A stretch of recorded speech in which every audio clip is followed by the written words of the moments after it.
হয় কওক। 16 তাৰিখ ৰাতি 10 বজাত মই শুই আছিলোঁ। তামাহাট থানাৰ পৰা পুলিচৰ কথা কৈ 3টা মানুহ আহিছিল, ৰেজাউল আৰু এটা হানিফ আৰু এটা চিনি পোৱা নাই, আহি দৰ্জা লক কৰি আছিল যে মই তামাৰহাটৰ পুলিচ কৈ আছোঁ, দৰ্জাখন খুলি দিয়া।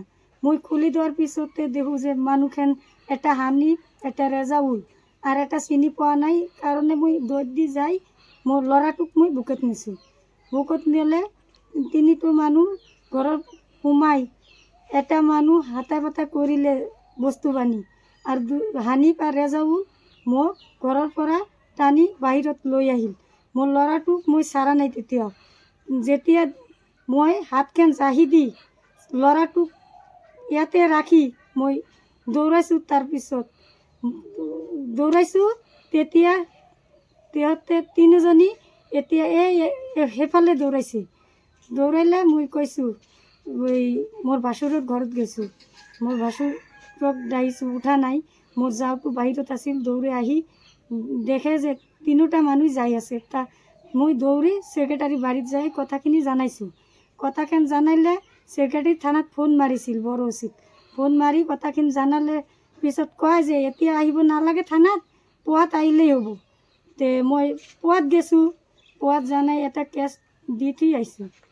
আহিলে পিছত পুলিচ আহিছে, আহি মোৰ মগ জবান নিছে আৰু হানিফৰ ঘৰত গৈছে, ৰেজাউলৰ ঘৰত গৈছে, সেইটো চোৱা নাই। তাক কালি ফোন মাৰিছে 5টাত যে থানাই আহক। মই কওঁ এতিয়া মই নাযাওঁ, ৰাতি হৈছে, মই পুৱাত যাম।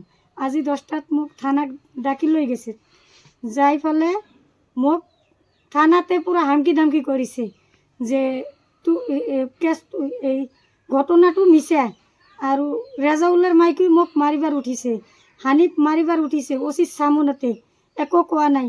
অচি কৈ আছে যে তোৰ পাছত মানুহ আছে, সেইটো মই গম পাইছোঁ। জাকিৰ হোসেন অচি নাম। জাকিৰ হোসেনে কৈছে? হ্যাঁ, জাকিৰ হোসেনেও কৈছে যে তোৰ পিছত মানুহ আছে, কোনটো মানুহ শিকাই দিছে সেইটো কোৱা। মই কৈছোঁ মই তো শিকাই দিয়া নাই, মোৰ পাছত মানুহ নাই, কিয় মানুহ থাকিব। সেইটো ঘটনা কৰিছে, মই লিজ্জ বিচাৰৰ পৰা থানাত আহিছোঁ আশ্ৰয় নিবা। আপোনাৰ সেইদিনাখন কি লৈ গ'ল ঘৰৰ পৰা? ঘৰৰ পৰা মোৰ 10,000 টকা লৈছে আৰু মোক টানি চেঁচৰি বাহিৰ কৰিছে। এতিয়া মোক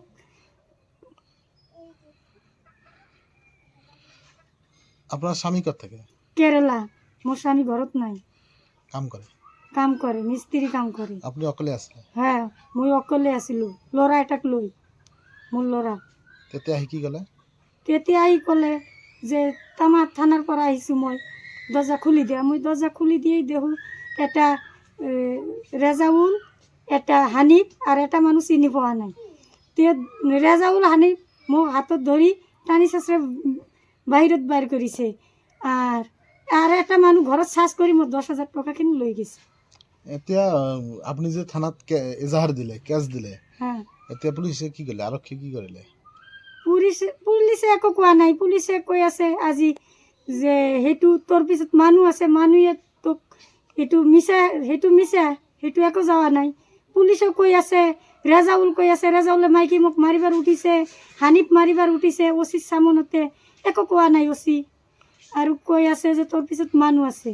আপোনাৰ কি মনে হয় যে টকা লৈছে, টকা খাইছে কাৰণেহে মোৰ 1 টকা নাই, মই দুখীয়া মানুহ। আপোনাৰ ন্যায় বিচাৰ কৰি দিয়া নাই? হ্যাঁ, না, মোৰ ন্যায় বিচাৰ কৰি দিয়া নাই। আৰু কৈ দিছে তেতে যে তুই ঘৰত যা, মই আকৌ চাৰ্জ কৰিম, মই তদন্ত ল'ম, শাস্তি লাগিব, অপৰ মানুহ শাস্তি লাগিব।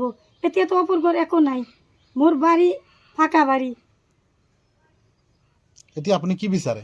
মই সেইটো এতিয়া নিজে বিচাৰ চাওঁ, সেইটো বিচাৰ মই ঠিকভাৱে চাওঁ যে মই যিবিলাক মোৰ লগত হৈছে সেইটো মই ন্যায় বিচাৰ চাওঁ। কেছ দিছোঁ, সেই কেছটো গুৰুত্বই দিয়া নাই পুলিচে।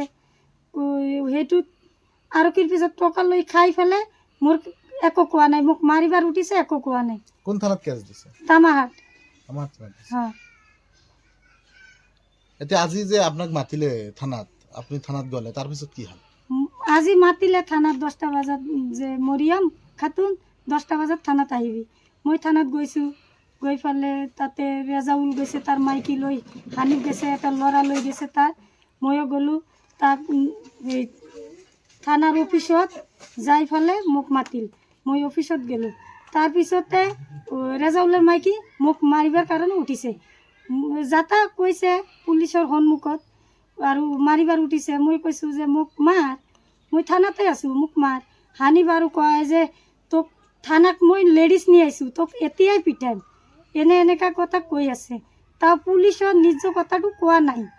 আৰু কি চামনতো পুলিচ চাই আছিল সন্মুখত, পুলিচৰ সন্মুখত যেনেকৈ কৈ আছে পুলিচ একো কোৱা নাই। এতিয়া কি বিচাৰে? এতিয়া মই নাই বিচাৰোঁ।